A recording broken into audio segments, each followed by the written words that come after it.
এবছর যে 10 জন দেওয়া হয়তো এই 10 জন আগামীতে দিত না, এই 10 জন বাদ দিয়া, যারা হজ করছে একবার তাকে বাদ দিয়ে দিত। তো আমি দরখাস্ত দিলাম, আল্লাহ হিকমত 10 জনের মধ্যে লটারিতে নাম উঠলো আমার, যার কারণে হজে যাওয়ার সুযোগ হলো। দামেস্ক থেকে উড়োজাহাজে বা বিমানে আমাদেরকে তায়েব বিমানবন্দরে নামিয়ে দেওয়া।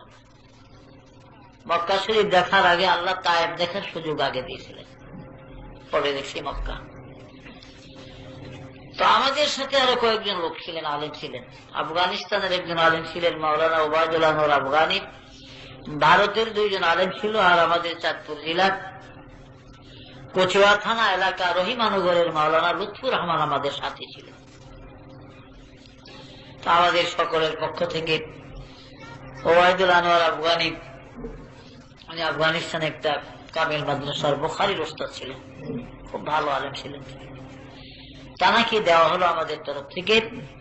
তৎকালীন মদিনা ইউনিভার্সিটির ভাইস চ্যান্সেলর ছিলেন শেখ আব্দুল আজিজ বিন আব্দুল্লাহ বিন বাস। ওনাকে প্রশ্ন করা হলো যে সৈয়দি আল আত্তারা লা তাহতামিনিল কাফির নবিউনা সাল্লাল্লাহু আলাইহি ওয়াসাল্লাম ফি মাহালি ফিল বাইতিল আলিমাত। হুজুর, হালিমার বাড়িতে এই যে 5টা জায়গার মধ্যে নবীজির শিশুকালের জন্য কদম মুবারকের দাগ আছে, এবং তার উপরে হাত লাগাইয়া মুখের কাছে নাকের কাছে ধরলে মনে হয় যেন সারা পৃথিবীর সুগন্ধি আতর লাগাইয়া দিয়েছে। এতে কি দুনিয়ার কোন আতর সুগন্ধি দেওয়া হয় নাকি? তিনি বললেন যে ওয়াল্লাহি মা আত্তারা আলাইহা লাম্মা কাদামা মুস্তাফা ফি মাহলিহি ফাসারাতিন রিহা মিন বিইজনিল্লাহ। আল্লাহর কসম, কোন আতর সুগন্ধি দুনিয়ার দেওয়া হয় নাই, বরং শিশুকালে নবীজি যখন এই জায়গাগুলোর মধ্যে দাঁড়িয়েছিলেন তখন থেকে এই জায়গার মধ্যে সুগন্ধি। আল্লাহর হাবিবের এই পবিত্র কদম চিহ্ন 5 জায়গার মধ্যে বিবি হালিমার বাড়িতে এখনো আছে। আর আশ্চর্য হলো, একটা খেজুর গাছ, পৃথিবীতে সর্বমোট 3টা খেজুর গাছ আছে, একটা তোর পাহাড়ে, একটা বাইতুল্লাহমে, আর একটা হালিমার বাড়িতে। তোর পাহাড়ের খেজুর গাছটা মুসা আলাইহিস সালামের। এই খেজুর গাছটা 13-14 হাত উঁচা। এই খেজুর গাছের সঙ্গে টেক লাগে হেলাম দিয়ে দাঁড়িয়ে থাকতেন মুসা আলাইহিস সালাম, আর আমার আল্লাহর কথাগুলো খেজুর গাছের ঠিক আওয়াজ হইতে পারে সুবহানাল্লাহ। আর বাইতুল্লাহমের মধ্যে মারিয়মের একটা খেজুর গাছ আছে। এই খেজুর গাছ, 3টা খেজুর গাছ 3 ব্যক্তির সঙ্গে বেহেশতে যাবে। একটা মারিয়ামের খেজুর গাছ, সময় আসলে যদি সুযোগ হয় আপনারাও ধৈর্য ধরতে পারেন, আর আমার ওয়াজের রাস্তার মধ্যে পড়ে, তো আমি ওই বিষয়ের উপরে কিছু আলোচনা করব। তো ভাইরা আমার, মারিয়ামের খেজুর গাছ মারিয়ামের সঙ্গে জান্নাতে যাবে, মুসা নবীর খেজুর গাছ এটা মুসা নবীর সাথে যাবে। আর আমাদের নবীজির একটা খেজুর গাছ আছে, সুবহানাল্লাহ। এটা হালিমার বাড়িতে 2টা ঘর ছিল, যে রাসূল পাককে যখন নিয়ে যায় হালিমা, নবীজি যখন হালিমা নেয় তখন 2টা ঘর ছিল, পূর্ব ভিটা একটা, পশ্চিম ভিটা একটা। পূর্ব ভিটার ঘরটার চিহ্ন নাই, তবে মাটির হিসাবে মাঝে মাঝে কিছু মাটির দেওয়াল ধসে আছে, দেওয়াল উঁচা উঁচা আছে, তো বোঝা যায় এখানে একটা ঘর ছিল। আর মওলুদে আরুস সফির আদবের মধ্যে আছে যে ঘর ছিল রাসূলের পাকের সময় 2টা ঘর। পশ্চিম ভিটার ঘরটা এটা মেরামত টরমত করে এখনো ওই সরকারি কিছু লোকজন থাকে, কারণ এগুলা বাইতুল মালের ভিতরে পরিচিত। এখন জায়গাগুলোতে কোনো মানুষের বসতি নাই, এমনি কিছু লোকজন থাকে। এই পশ্চিম ভিটার ঘরটাতে আমার রাসূল পাক সাল্লাল্লাহু আলাইহি ওয়াসাল্লাম ছিলেন হালিমার কোলে।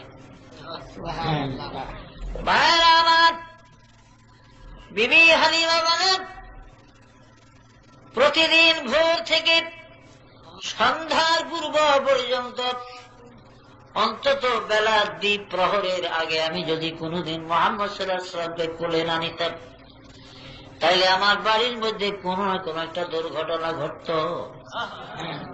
হয়তো আমার স্বামী অ্যাক্সিডেন্ট হতো, আহত হইতো, সন্তানরা ব্যথা পাইত, বাড়িতে আগুন লাগতো, উট বকরি ভেড়া দুম্বা মারা যাইত, অথবা একটা খাজুর গাছ মরত, যে কোনো একটা বিপদ আমার হতো। আমি কাজের ঝামেলা চুকাইয়া আমার মেয়ে সাহেবাকে ডাকলাম, সাহেবা গো, মোহাম্মদ কোথায় গো? সাহেবা তারে কোলে নেওয়ার জন্য বলে মা মুহাম্মদ সাল্লাল্লাহু আলাইহি সাল্লামকে আমিও তো কোলে নিতে পারি না, আজকে কেন জানি গো ওই জায়গাটা দাঁড়ায় এই তায়েফের পাহাড়ের দিকে খালি তাকায় আর মুসকে মুসকে হাসতেছে। অর্থাৎ হাদিস শরীফে আছে এখানে জিবরাইলের সাথে নবীজি পরিচিত হইতেছিল বলে সুবহানাল্লাহ। মুসকে মুসকে হাসতেন, নবীজির সঙ্গে একটা পরিচিত করে দেওয়ার জন্য আল্লাহ এই ব্যবস্থা করেছিলেন। হালিমা বলেন আমি কাছে গেলেই আমাকে চোখ রাঙ্গানি দিলে লাল করলে আমি আর ভয়ের কাছে যাই না। এদিকে হালিমা সেই হুজুর সাল্লাল্লাহু আলাইহি সাল্লামকে পিছনে দিয়া জামাই ধরে চুপ করে দাঁড়িয়ে রয়েছে, দেখে যে ওই যে জিবরাইল সোনার তক্তার উপরে বসা একজন লোক, সবুজ পোশাক, দেখা যায় নবীজি তার দিকে চায় হাসে। হালিমা বলছেন যে একজন মানুষ অপরিচিত এইভাবে হাওয়ার উপরে থাকতে জীবনে দেখি নাই। আমার তখন থেকেই সন্দেহ হলো যে মুহাম্মদ সাল্লাল্লাহু আলাইহি ওয়াসাল্লাম ভবিষ্যতে এমন এক মহাপুরুষ হবে যিনি বিশ্বের সর্বশ্রেষ্ঠ একজন মহামানব হতে পারে বলে এই খেয়ালটা হালিমা ছিল। সঙ্গে সঙ্গে হালিমা একটু আওয়াজ দিলেন, আওয়াজের সাথে সাথে নবীজি হালিমার দিকে ফিরে মুস্কি হেসে হালিমার কোলে ঝাঁপিয়ে পড়লেন। হালিমা বলেন 2 বছর নবীজির বয়স, এই 2 বছরের মধ্যে কোনদিন একবার আমাকে মা বলে ডাকে না, আমার মেয়ে সাহেবাকে ডাকে না, আমার কাছে কিছু চায় না, কোনো খাওয়া খেতে খোঁজে না, ঘুমের কোথাও বলে না, ইচ্ছা মতো আমি না ঘুম পড়াইলে। কিন্তু আজকে আমি কোলে নেওয়ার সাথে সাথে তার বয়সও 2 বছর পূরণ হলো, আর এই শব্দগুলা তার জবান থেকে উচ্চারিত হতে থাকলো, আল্লাহু আকবার কাবীরা ওয়ালহামদুলিল্লাহি হামদান কাসীরা ওয়া সুবহানাল্লাহি বুকরাতান ওয়া আসীলা। সুবহানাল্লাহ। বুখারীতে আছে রাসূলের জবান পবিত্র জবানে এই শব্দগুলাই প্রথম উচ্চারিত হয়েছিল বলে সুবহানাল্লাহ। আর আমাদের সন্তানরা তো মাশাআল্লাহ বৈরাগীর গান লইয়া দুনিয়া তাই বললাম, হ্যাঁ কেউ গান গায় না, আবার সখীর গান, সখী গো আমি প্রেমের ঘাটের মাঝি তোমার কাছে পয়সা নিব না, কত দরদি, পয়সা নিব না, মাগনা পার করবো। আরে মাগনা কয় বছর পার করবি, বাপে হুতে না ওইসা বাদ যাওয়া লাগবো, পয়সা লাগবো না বলে। এখন আবার নতুন একটা আইসে নাউযুবিল্লাহ, আমার বাড়ির পুষ্করণী মাওলানা আলামিন সাহেব গেছেন আমার বাড়িতে, একটা ছোট পুষ্করণী আমার বাড়ির দক্ষিণ পাশে, এই পুকুরের পাড় দিয়ে আবার সাপকা আছে, অন্য বাড়ি যাবেন না। নাতি কান্দলিয়া নানায় যায় সাক্কার উপর দিয়া, ছোট্ট নাতি, এই নানার কান্দ থেকে নাতি কয় ফেটটা যায় বুকটা, তোর নানায় কয় দেখ মসজিদে তো নামাজ হয়ে গেছে, কয় দেখ কে ফালিয়ে তুমি খালি ফালাবো, যত দমকা খালি ফেটটা যায়। চিন্তা করেন অথচ এই বাচ্চা করে একটা স্কুরা করে দিলে কয় না, আল্লাহ তাও কইতে চায় না, কিন্তু ফাইটার জনের গীত জানে। আমার নবীজি পবিত্র জবানে কি উচ্চারণ করেছিলেন, আল্লাহু আকবার কাবীরা ওয়ালহামদুলিল্লাহি হামদান কাসীরা ওয়া সুবহানাল্লাহি বুকরাতান ওয়া আসীলা। হাসান হুসাইন 2 ভাইয়ের গান ছিল, মুফতি শফি সাহেবের লেখা কিতাব রাহে হকের মধ্যে আছে, সফিনায়ে নূরের মধ্যে আছে। নবীজি দেখলেই 2 ভাই গান গাইত। হাসান হুসাইন 2 ভাই তো বয়সের দিক দিয়ে মাত্র 11 মাসের বড় ছোট ছিল, কিন্তু মাফে 2 ভাই সমান ছিল বলে সুবহানাল্লাহ, সমান ছিল। শুনছেন না, একদিন 2 ভাই নবীজির কাছে আসছে, নানা জান বলেন তো দেখি আপনার ইজ্জত আল্লাহর কাছে বেশি না আমাকে ইজ্জত বেশি? হুজুর সাল্লাল্লাহু আলাইহি ওয়াসাল্লাম থক হয়ে গেছে, কি বলবেন? আচ্ছা ভাই তোমরাই বলো, আমরা যদি বলি তাইলে আমাদের ইজ্জত বেশি, কারণ আমাদের মা জননী হল খাতুনে জান্নাত সাইয়্যিদাতুন নিসা আহলিল জান্নাত, বেহেশতি মেয়েদের সরদার, জান্নাতের রানী ফাতেমা রাদিয়াল্লাহু আনহা হলেন আমাদের মা জননী। এবার বলেন নানা আপনার মা কোন জান্নাতের সরদারিনী? ও নানা, আমাদের নানা হল সমস্ত নবীদের সরদার, যাকে সাইয়্যিদুল মুরসালিন বলা হয়। কিয়ামতের মাঠে যিনি আল্লাহর দরবার থেকে ফেরেশতাদের হাত থেকে কারিয়া কারিয়া বেহেশতের মধ্যে দিবেন। এই সুপ্রিম ক্ষমতা আর কারো থাকবে না। আমাদের নানা নবী মুহাম্মদ রাসূলুল্লাহ সাল্লাল্লাহু আলাইহি ওয়াসাল্লাম যার উসিলাতে আকাশ জমিন বিশ্ব ব্রহ্মাণ্ড। এবার বলেন আপনার নানার পরিচয় কি? ও নানা, আমাদের বাবা হলেন হযরত আলী কারামাল্লাহু ওয়াজহু, যিনি খায়বরের সেনাপতি ছিলেন। 4টা ঢাল ভাঙ্গার পরে 55 নম্বরে কামুস কিল্লার কপাট ভাঙ্গিয়া ঢাল বানিয়ে যুদ্ধ করেছিলেন, যার ওজন ছিল 800 মণ। তিনি ছিলেন আমাদের বাবার শেরে খোদা হযরত আলী। এবার আপনার বাবার পরিচয় দেন গো নানা। নবীজি বলেন না, তোমরাই বলতে থাকো। আচ্ছা নানা, তাইলে বোঝা গেল আপনার চেয়ে আমাদের সম্মান বেশি। হুজুর বলেন হ্যাঁ, তোমাদের সম্মানই বেশি।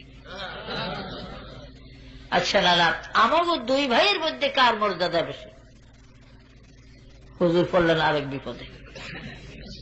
বলো ঠিক আছে, তোমরা দোনো ভাই আমার কলেমা পড়ে শোনাও। যার কলেমা পড়া বেশি সুন্দর হবে, মাখরা সুন্দর হবে, ভুল হবে না, লেহান সুন্দর হবে। আজকাল মেয়ে সাহেব কিছু কিছু লোক আছে ওয়াজ করলে কয়েক গলা সুন্দর করে ওয়াজ করে কোরআন শরীফ পড়ে, আগুন দিলে আগুন জ্বলে শয়তানে জ্বলবো। আরে জবান সুন্দর, লেহান তো আল্লাহ দিছে। তাহলে দাউদ নবীর জবুর শুনলে কেন মাছগুলি কিনারে এসে থাকতো শুনতে? শুনে নাই? দাউদের জবানে যখন জবুর পড়তেন, প্রতি শনিবারে যত মাছ দরিয়ার সব নদীর কিনারে কান পাইতাম, দাউদের জবানে আল্লাহর বাণী শুনত। কিছু কিছু মাছ ধরতো পাবলিকে, জেলেরা। মাছে অভিযোগ করলো আল্লাহর কাছে যে আল্লাহ, আমরা এই জেলেদের জ্বালায় আমাদের বংশধর কইমা যাইতেছে, আমরা দাউদের জবানে তোমার বাণী শুনতে পারি না। তখন আল্লাহর তরফ থেকে দাউদ নবী জানিয়ে দিলেন যে তোমরা শনিবারে মাছ ধরা বন্ধ রাখবে, একদিন সপ্তাহে। ফাজিরা করছে কি, শনিবারে মাছ কিনারে হইলে ব্যাট দিয়ে রাখতো, রবিবারে ধরতো। এমন ফাজিল। এই জন্য আল্লাহ পাক বলেন কোন কিরাদাতান খাসিন, আল্লাহ তাদেরকে অভিশপ্ত বানরে পরিণত করে দিয়েছে।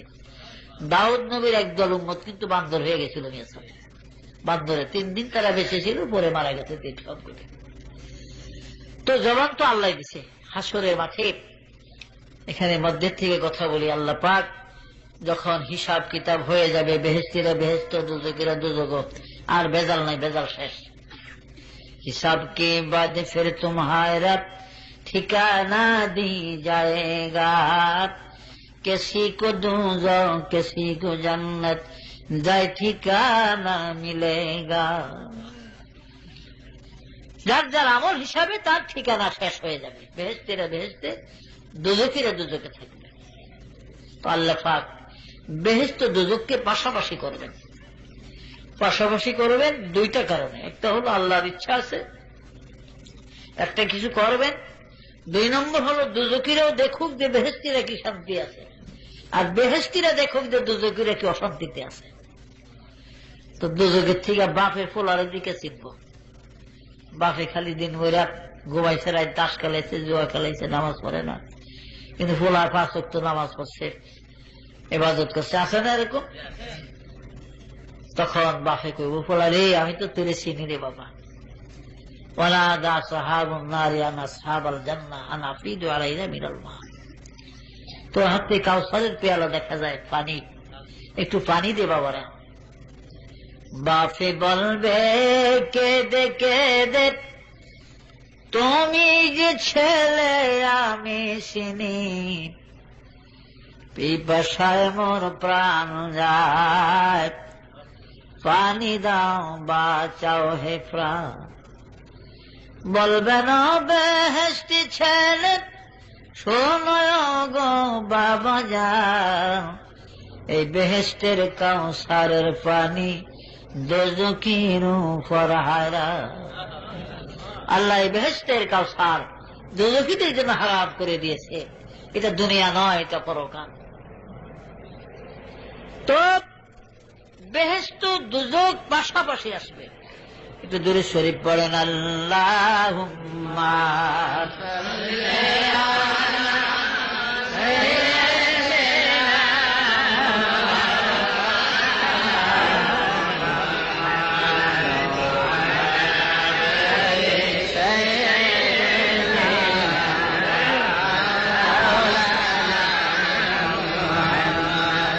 আদম যখন মাটি ও পানি অগমর নবী খোদার রাসূল যার উপরে পড়েন দরুদ আল্লাহ ও ফেরেশতা কোল আল্লাহুম্মা সাল্লি আলা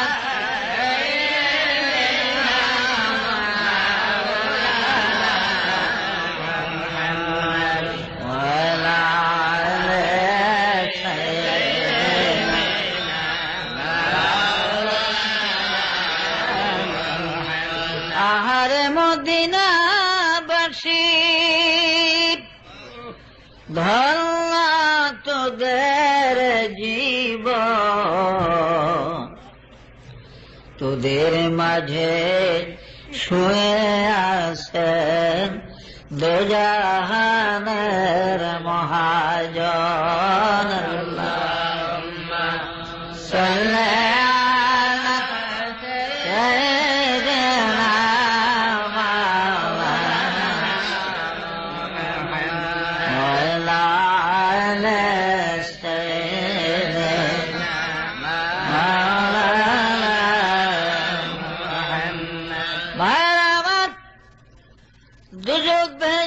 সামনাসামনি করলে পাশাপাশি যখন হবে আল্লাহ পাক হুকুম করবেন যাও মউতকে আনো, মউতকে ধরে আনো। মউতের গলায় 40,000 শিকল লাগানো থাকবে, এক একটা শিকলের মধ্যে 40,000 ফেরেশতা ধরবে। মউতের আকৃতি সম্বন্ধে জামে সগীর ভগবীর মধ্যে লেখে একটা দুম্বার আকৃতি হবে মউতের চেহারাটা, দুম্বার আকৃতিতে বিশাল আকারের একটা দুম্বার আকৃতিতে মউতকে আনা হবে বেহেশত এবং দোজখের মাঝখানে। এবার আল্লাহ পাক হুকুম করবেন জিবরাইল একটা জান্নাতি ছুরি এনে ইয়াহিয়া নবীর হাতে দাও। জাকারিয়া নবীর একই মাত্র সন্তান ইয়াহিয়া নিজ হাতে আজ মউতকে জবাহ করে দিবে। ইয়াহিয়া নবী কেন জবাহ করবে? নবী তো আরো ছিল, 2,24,000 নবী। এখন ইয়াহিয়া আলাইহিস সালাম কেন? তার একটা কারণ আছে। কারণ হলো মরিয়ম সংক্রান্ত ব্যাপারে ইহুদিরা মিথ্যা ইলজাম দিয়া মিথ্যা দোষী করে জাকারিয়া নবী করার দিয়া জাকারিয়া নবীকে 2 ভাগ করে দিয়েছিল। তিনি ইহুদিরা যখন তাকে মারবার জন্য প্রস্তুতি নেয়, তিনি টের পাইয়া বস্তির দিকে ছুটলেন দৌড়ায়। সামনে একটা বিশাল গাছ পরে জাকারিয়া নবী বলেন, গাছে রে ও গাছ, আমি আর দৌড়াইতে পারি না, কারণ 120 বছর তখন বয়স জাকারিয়া নবীর। আমি আর দৌড়াইতে পারি না রে গাছ, তোর মধ্যে আমাকে একটু জায়গা দে। সঙ্গে সঙ্গে গাছটা ফাঁক হয়ে যায়, নবী জাকারিয়া এই গাছের মধ্যে ঢুকে যায়, গেলে গাছ মিলে যায়। ইবলিস শয়তান চাদরের কোনা টাই না কত লোক বাইর করে রাখছে, এর কামই তো ইবলিসই কাম। ইহুদিরা ঈশা ঘুরে জাকারিয়া নবীরে দেখে না, দেখে যে বুড়া দরবেশ দাঁড়িয়ে। ও দরবেশ সাহেব, আমগো জাকারিয়া নবীরে দেখছো? বলে, বাপুরা আমি তো জাকারিয়া নবীরে চিনি না, তবে এই সুরতের একজন বুড়া মানুষ মাত্র এখন এই গাছের ভিতরে ঢুকলো দেখলাম। সাক্ষী দেয় না, বৃত্তান্ত কয়। বলে, ধর্মীয় বাড়ি কই তোমার?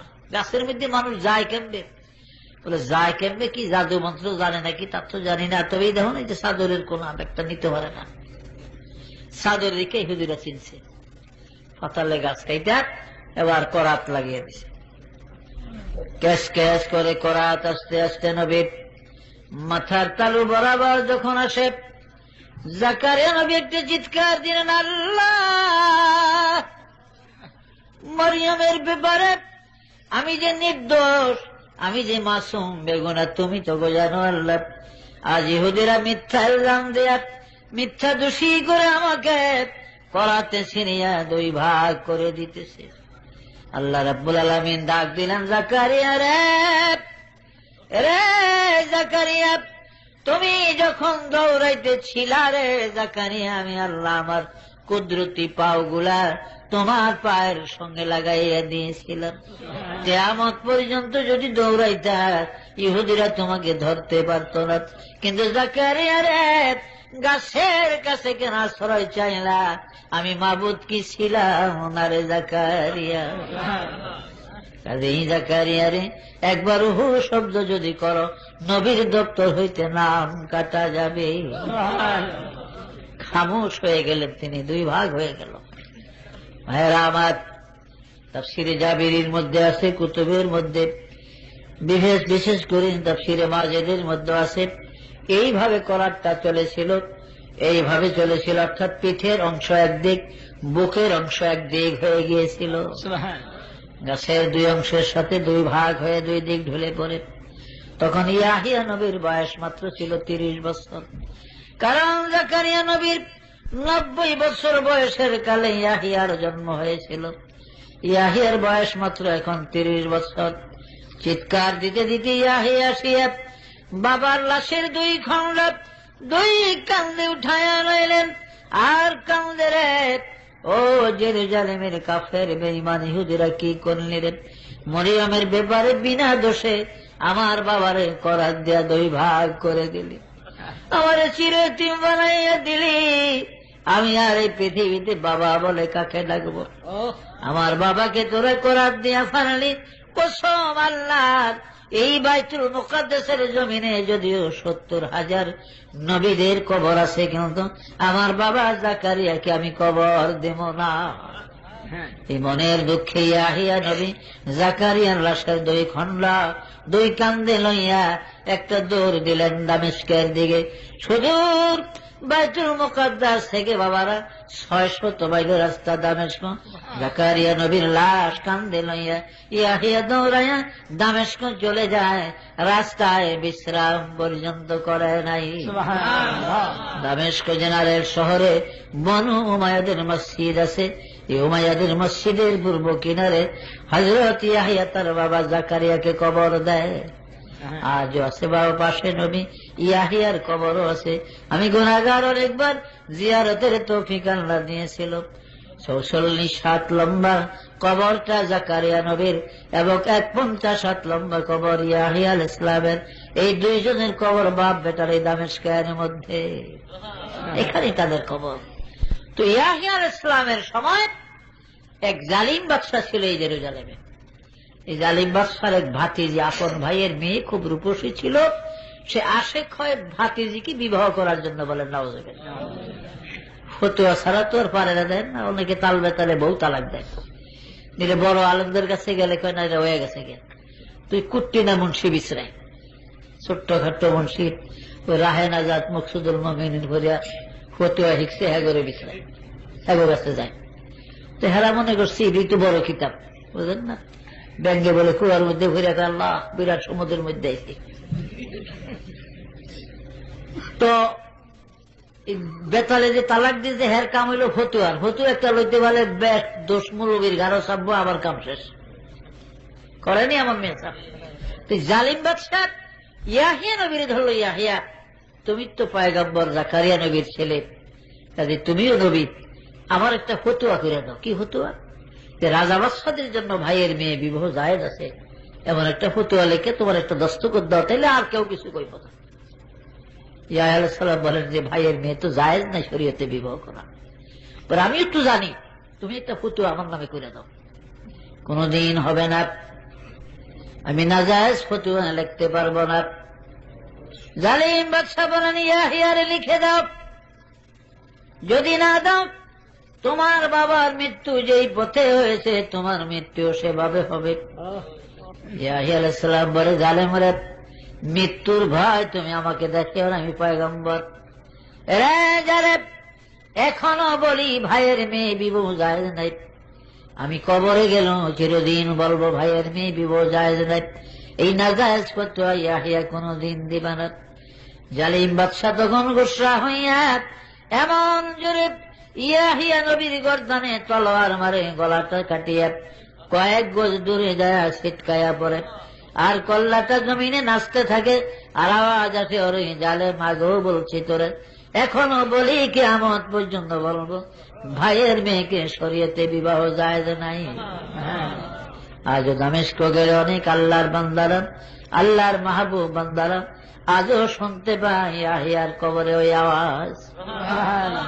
এই জন্য পুরস্কার হিসাবে আল্লাহ পাক ইয়াহিয়া নবীকে সাব্যস্ত করবে যে ইয়াহিয়া আমার দিন কায়েম রেখেছে, আমার ইসলামকে বদদলিত করে নাই। জালিমের কথায় সে হীরা মণি মুক্ত দিয়ে জালিম বাদশা ঘর দরজা করে দিতে চেয়েছে, তবু তিনি রাজি হয় নাই, নাজায়েজ ফতোয়া করে নাই, গলা জীবন দিয়ে দিছে। এই জন্য আল্লাহ ইয়াহিয়াকে হুকুম করবেন তুমি মউতকে জবা করো। ইয়াহিয়া আলাইহিস সালাম ছুরি হাতে নিয়ে মউতকে যখন জবা করবে, মউত এত জোরে চিৎকার দিবে, তখন যদি ওইটা আখিরাত না হইয়া এই পৃথিবীর জমিন হইতো, তাইলে মউতের চিৎকারে এই পৃথিবীতে কেউ বাঁচত না। মৃত্যুকে জবা করে দেওয়ার পরে এবার ফেরেশতারা বলবে, আল্লাহ বলবেন জিবরাইল বলে দাও আজ থেকে মউত জবা হয়ে গেল, আর কারো মউত নাই। ও বেহেশতীরা, বেহেশতের মধ্যে অনাদি অনন্ত অসীমকাল চিরকাল তোমরা থাকো, এই বেহেশতে আর মরণ কোনদিন আসবে না। দুজখীরা রে, দুনিয়াতে নেক কাজ করো নাই, আমল করো নাই, অন্যায় করে করে কবরে আসো, মউতকে জবা করা হয়েছে, মউত আর কোনদিন আসবে না, এই দুজকে চিরদিনও থাকবে, আর মউত নাই। তখন কি অবস্থা হবে বাবা? দুজকের চিৎকার, অনাদি অনন্ত অসীম কাল দুজকে থাকতে হবে। কাজী এই দুনিয়াটা হলো আমলের ময়দান, এখান থেকে পরকালের সামান সম্বল। আল্লাহ কোরআনে বাকে বলেছেন বিসমিল্লাহির রহমানির রহিম, মান আমিলা সালিহান ফালিনাফসিহি ওয়া মান আসা ফালাইহা। ও বান্দা, তুমি পৃথিবীতে যত নেক কাজ করবা তা তোমার নিজের হবে, আর যা গুনাহ করবা তাও তোমার নিজের হবে, আর যা ধন দৌলত রেখে যাবে এগুলো তোমার হবে না, এগুলি ভাগ বাটোয়ারা হবে। তো ভাইরা আমার, হযরত আদম আলাইহিস সালামকে বিবি হালিমার বাড়ির থেকে 6 মাইলের কিছু বেশি হবে দক্ষিণ পশ্চিম কর্নারে গেলে ওয়াদি মুহাররম নামে একটি জায়গা, আকসার বেশিরভাগ মুফাসসিরিনে কেরাম এই জায়গাটিকে ওয়াদি মুহাররম বলে আখ্যায়িত করেছে। শুধুমাত্র ইবনে হিশামের এক রাওয়ায়াতে জায়গাটিকে ওয়াদি নোমান বলা হয়। এইখানে আদম নবীকে বানানো হয়েছিল। আল্লাহর হুকুমে আজরাইল আলাইহিস সালাম পৃথিবীর 60 জায়গার মাটি এনে এখানে জমা করলেন। বিরাট মাটির স্তূপ যখন হলো, আল্লাহ পাক একটা রহমতের মেঘ দিলেন, বৃষ্টি দিলেন। 40 দিন পর্যন্ত বৃষ্টি হইয়া মাটিগুলা যখন খামিরা হয়ে যায়, নরম হয়ে যায়, এবার আল্লাহ আদেশ করেন আজরাইল, এই মাটির স্তূপ থেকে এইবার তুমি এক মুষ্টি মাটি উঠাইয়া আমার আদমের বডি তৈরি করো, লাশ বানাও। আজরাইল আলাইহিস সালাম ওই মাটির স্তূপ থেকে এক মুষ্টি মাটি উঠাইলেন, তাতে 40 মণ মাটি হয়েছিল। আজরাইলের এক মোট মাটিতে কতটি মাটি হয়? 40 মণ মাটি। আর আপনারা এক মোট লইলে কয় মণ হইব মনে করেন? বন্ধুরা আমার, এই 40 মণ মাটি দ্বারা 60 হাত লম্বা এবং 7 হাত পাশে হযরত আদম নবীকে বানানো হয়। আদমের বানাইয়া ওয়াদি মুহাররমের জমিনে শোয়াইয়া রাখে, রাস্তা 40 দিন পর্যন্ত থাকে। 40 দিন গত হলে এবার আল্লাহ জিবরাইলকে পাঠালেন, যাও আমার আদমের লাশ তুমি জান্নাতের মধ্যে নিয়ে আসো। জিবরাইল আদমের লাশ মুবারক বেহেশতের মধ্যে নিয়ে গেলেন, আবার 40 দিন বেহেশতের জমিনে শোয়াইয়া রাখলেন। 40 দিন গত হলে বেহেশতের মধ্যে এবার আল্লাহ ইচ্ছা করলেন রুহু দিবেন আদমের খাসার মধ্যে। রুহুটা দিলেন, তার রুহুটা ধরা ছোঁয়ার বাহিরে, এটা কোন উল্লেখযোগ্য বস্তু না যে আপনি ধরবেন। নবীজিকে কাফেররা রুহ সম্বন্ধে প্রশ্ন করেছে, তো আল্লাহ জানিয়ে দিলেন, হে হাবিব, ওয়াসআলুনাকা আনির রূহ কুলির রূহু মিন আমরি রাব্বি। কাফেররা আপনাকে রুহ সম্বন্ধে প্রশ্ন করলে আপনি বলেন রুহটা আমার আল্লাহর একটা হুকুম মাত্র, বলেন সুবহানাল্লাহ।